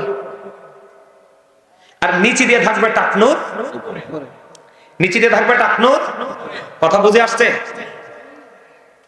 আর আপনি যদি গায়ের জোরে বলে হুজুর জিন্স প্যান্টের কাছে বারবার আসেন আপনি, তার কারণ হলো এখন দৃশ্যমান অভিশপ্ত পোশাক হলো জিন্স প্যান্ট। বুখারী শরীফের মধ্যে আসছে, যে অহংকার করে করে টাকনুর নিচে ঝুলিয়ে ঝুলিয়ে পোশাক পরবে তার ঠিকানা হবে জাহান্নাম। কারণ আল্লাহ বলেছে তোমাদের জন্য এই কন্ডিশনে পোশাক পরাটা ফরজ করে দিয়েছি। উপর দিয়ে কি বরাবর অথবা উপরে থাকবে, কিন্তু কোনোভাবে নাভির নিচে যাওয়া যাবে না। গেলে আল্লাহর হুকুমের কি হবে? আর নিচে দিয়ে থাকবে টাকনুর উপরে। এই কন্ডিশনে পোশাক পরাটা আপনার জন্য ফরজ মুসলমান হিসেবে। আল্লাহর নবী বলেছেন 3 শ্রেণীর মানুষকে আল্লাহ কিয়ামতের দিন ক্ষমা করবে না, দয়া করবে না, মায়া করবে না। হুজুর, এই 3 শ্রেণীর মানুষগুলো কারা গো? এর মধ্যে একজন হলো যিনি অহংকার করে করে টাকনুর নিচে ঝুলাই ঝুলাই পোশাক পরে। 2 নাম্বার হলো যিনি ব্যবসার মাধ্যমে মিথ্যা কথা বলে কাস্টমার ঠকাইয়া টাকা নেয়। আরেকটা হলো বিপদে পড়লে মানুষকে কি করে হেল্প করে, সুযোগ পাইলে খোঁটা দেয়। নাউজুবিল্লাহ বলেন না কেন? আরো জোরে বলেন নাউজুবিল্লাহ, আরো জোরে বলেন নাউজুবিল্লাহ। তাহলে কেমন লাগলো? জঘন্য খবর কিনা? আরো জোরে বলেন। এটা আপনার আমার জন্য বৈধ নয়, এটা আপনার আমার জন্য কি নয়? বৈধ নয়। এটা টোটাল। বন্ধু আমার দিকে তাকান, এখন জিন্স প্যান্ট পরে যুবকেরা মসজিদে যায় কি যায় না? আরো যায় কি যায় না? আমার দিকে তাকান, নবীজি মসজিদের মধ্যে অবস্থান করতেছে। এবার রাসূল দেখতে পাইলেন এক ব্যক্তি এসে নামাজের নিয়ত বাঁধলো। নবীজি বললেন তুমি ওযু করে আসো, কিন্তু নামাজের নিয়ত বেঁধে ফেলেছে। এবার তিনি ওযু করতে গেলেন, ওযু শেষ করে এসে তিনি আবার নামাজের নিয়ত বাঁধলেন। নবীজি বললেন তুমি ওযু করে এসো। আবার তিনি ওযু করে আসলেন, আবার ওযু করে এসে আবার নামাজের নিয়ত বাঁধলেন। নবীজি বললেন তুমি ওযু করে আসো। আরেকজন প্রশ্ন করলেন, ইয়া রাসূলুল্লাহ, বারবার আপনি বলছেন ওযু করার জন্য, কেন গো নবী? আমার নবীজি বলছেন তার কারণ হলো তোমরা চাইয়া দেখো তার পোশাকটা টাকনুর নিচে। নাউজুবিল্লাহ বলেন না কেন? এই কন্ডিশনে পোশাক রেখে কিয়ামত পর্যন্ত নামাজ পড়তে পারবে, আল্লাহ পর্যন্ত নামাজ দিয়ে আল্লাহ পর্যন্ত পৌঁছাতে পারবে না। কারণ নামাজকে নামাজের মতো আল্লাহর কাছে পৌঁছাতে হলে পোশাকের পবিত্রতা লাগবে। আল্লাহ যেমন অর্ডার করছে তেমন হতে হবে। 2 নাম্বার, আপনার দেহের পবিত্রতা লাগবে, অন্তরের বিশুদ্ধতা লাগবে, তাহলে আপনার নামাজ দিয়ে আপনি আল্লাহ পর্যন্ত পৌঁছাতে পারবেন। এখন আপনি বলেন, জিন্স প্যান্ট পরলে লজ্জাস্থান ঢাকা থাকে না ফাঁকা থাকে? কথা কয় না? আপনারা বিশেষ করে জুম্মার দিনে মসজিদে গেলে দেখবেন অনেক ডিজিটাল মুসল্লি আসে, পাঞ্জাবি ঘরে আলমারিতে রাখছে, বিয়ে বাদ যাবো পাঞ্জাবি পইরা আর গেঞ্জি পইরা যায় জমা পড়তে। জিন্স প্যান্ট যিনি পরছে, গেঞ্জি যিনি লাগাইছে, রুকুতে গেলে দেখবেন পিছনে কাতার থেকে তার লজ্জাস্থান দেখা যায়। কথা বল না কেন? এটা তার জন্য হারাম, হারাম, হারাম। এটাকে বৈধ বলার ক্ষমতা কারো নাই। কারণ আল্লাহ কয়, আমি মানুষ বানাইছি সুন্দর কইরা, এই মানুষকে সুন্দর রাখার জন্য রাস্তা দিয়েছি, আর রাস্তার পাশাপাশি তার বডিকে ঢেকে সুন্দর রাখার জন্য সুন্দর পোশাক দিয়েছি। কথা কি বুঝতে পারছেন আমার? আরো জোরে বলেন। এই সমস্যা আছে না নাই? এমনি করে করে আপনি প্রত্যেকটা সেক্টরে যান, বিধর্মীদের কালেকশন। আরো জোরে বলেন। আমাদের বাড়িতে আগে ছিল ফুরকানিয়া মাদ্রাসা, এখন আপনার বাচ্চারে দেন কিন্ডারগার্টেনে, ঠিক না ঠিক? এগুলা কার কাজ? বেঈমানদের কাজ। না, পুরুষের পোশাক পাশাপাশি নারীরাও কি করে? বেপরদাশীল ভাবে চলাফেরা করে কি করে না? এর মধ্যে সবচেয়ে বড় খারাপ খবর হলো নারীরা পাতলা পোশাক পরে। কি করে? নবীজি বলেছেন, যে মহিলা পোশাক পরার পরেও তার অঙ্গ দেখা যায়, সেই মহিলা হলো উলঙ্গ নারী, ল্যাংটা নারী। সূরা কন্যা, নাউজুবিল্লাহ। যেই পুরুষ প্যান্ট পরার পরে, কাপড় পরার পরেও তার লজ্জাস্থান দেখা যায়, ওই পুরুষ যেমন উলঙ্গ, নারী পোশাক পরার পরে যার অঙ্গ দেখা যায় সেই নারীও। আবার বুঝতে পারছেন নি? এখন এই উলঙ্গ পোশাক পরে কার? ওই হিন্দি সিনেমা দেখে দেখে, স্টার জলসা দেখে দেখে, জি বাংলা দেখে দেখে, ঠিক না বলেন? নারী বলেন পুরুষ বলেন, সবগুলোর মধ্যে ঢুকছে কি? বেঈমান কাফেরদের সংস্কৃতি, ঠিক না বলেন? সম্মানিত উপস্থিতি, আমরা এই জায়গা থেকে বের হয়ে আসতে হলে হক্কানি আলেমদের সংস্পর্শে আসতে হবে, তাদের কথা মানতে হবে, তাদেরকে মূল্যায়ন করতে হবে। সম্মানিত উপস্থিতি, আমি আর আলোচনা করবো না, 12টার উপরে বেজে গেছে। মিলাদ কিয়াম 12:30, 12:30 বেজে গেছে, আর আলোচনা করবো না, প্রায় 2 ঘন্টার উপরে হয়ে গেছে। সম্মানিত উপস্থিতি, আমি আপনাদেরকে বিনীতভাবে অনুরোধ করবো, আজকে যদি আমার ওয়াজ ভালো লাগে আপনাদেরকে দাওয়াত দিয়ে যাই। এটা দাওয়াত দেওয়ার মানসিকতা আমার ছিল না প্রথমে যে অবস্থা দেখছি। এখন যদি আপনারা আসছেন আমি খুশি হয়েছি। আপনারা আরো যদি, যেমন খাবার খাবেন কিভাবে, ঘুমাবেন কিভাবে, পথ চলবেন কিভাবে, মানুষের সাথে ব্যবহার করবেন কিভাবে, নামাজ পড়বেন কিভাবে, পোশাক পরবেন কিভাবে, কোন পোশাক পরলে নামাজ সুন্দর, মা বাবার সাথে ভালো ব্যবহার করবেন কিভাবে, এমনি করে করে জীবনের শুরু থেকে শেষ পর্যন্ত একটা মানুষের জীবনে যা প্রয়োজন টপিকস আকারে আলোচনা অনলাইন মিডিয়াতে করা আছে। আপনারা এক এক দিন এক একটা শুনে শুনে নিজেরা অনেক বেশি অ্যাক্টিভ হতে পারবেন। দাওয়াত রইল, আপনারা সবাই শুনবেন। আজকের মতো এখানে শেষ, আলোচনা আর করছি না। আপনারা আমার বক্তব্যে যদি কষ্ট পেয়ে থাকেন, আপনাদের ভালোর জন্য কখনো ধমক দিয়েছি, ধমক দিলে কন্ট্রোলিং এ আনা যায়, ঠিক কিনা বলেন? কখনো ধমক দিয়েছি, আবার কখনো সুন্দর করে কথা বলেছি। মূলত উদ্দেশ্যই ছিল আপনাদেরকে দ্বীনের শিক্ষা দেওয়া। আমরা সবাই যেন ইসলামের রঙে রঙিন হয় আমাদের জীবনকে কি করতে পারি, সাজাতে পারি, রাঙাতে পারি। আল্লাহ যেন আমাদেরকে সে তৌফিক দান করে। সকলে বলুন আমিন। আমার আলোচনা যদি কষ্ট পেয়ে থাকেন আল্লাহর রাস্তায় ক্ষমা করে দিবেন, যদি ভালো লেগে থাকে আমল করার চেষ্টা করবেন। এখন আমি একটু কিয়াম করব, আপনারা কিয়ামের পক্ষে নি? পক্ষে। সবাই নবীর দাঁড়ায় সালাম দেন তো? কেউ বেদাত বললে বিশ্বাস করবেন না তো? আমি আজকে দলিল দিয়ে যাই, যুবক তোমাদেরকে বলি, এখনকার নবীর দুশ্মন মোল্লারা তোমাদের মতো যুবকদেরকে, কারণ তোমরা তো গভীরভাবে চিন্তা করো না, এই জন্য তোমাদের মতো যুবকের সুবিধার কিছু কথা বলে বলে নবী সম্পর্কে তোমাদেরকে খেপাচ্ছে কিনা? আমি তোমাদেরকে বলি, সূরা ফাত, এদিকে তাকাও। সূরা ফাতের 9 নাম্বার আয়াতে আল্লাহ বলেছেন, অত আজিরুহু ওয়া তুআক্কিরুহু। আল্লাহ বলেছেন, help him and respect him. তোমরা আমার হাবিবকে সাহায্য করো এবং সম্মান করো। নবীরে দাঁড়ানিয়ে সালাম দেওয়াকে সম্মান না? এখন তোমাদেরকে কেউ যদি বলে নবী তো মরে গেছে, মদিনায় আছে, তোমরা বলবে নো, এটা বলা হারাম, এটা জায়েজ নয়। কারণ আল আম্বিয়াউ আহিয়াউন ফি কুবুরিহিম ইউসাল্লুন। প্রত্যেকটা নবী তার আপন আপন রোজায় জিন্দা এবং নামাজরত অবস্থায় আছে। সুবহানাল্লাহ। তাইলে আমরা যদি মেম্বার, চেয়ারম্যান সাহেবকে আমরা সম্মান করে দাঁড়াতে পারি, তাহলে আমার নবী সেই তুলনায় অনেক বেশি সম্মান পাওয়ার হক রাখে কি রাখে না? আমার নবী আপন আপন রোজায় জিন্দা উম্মতগুলোকে দেখে। সুবহানাল্লাহ বলেন।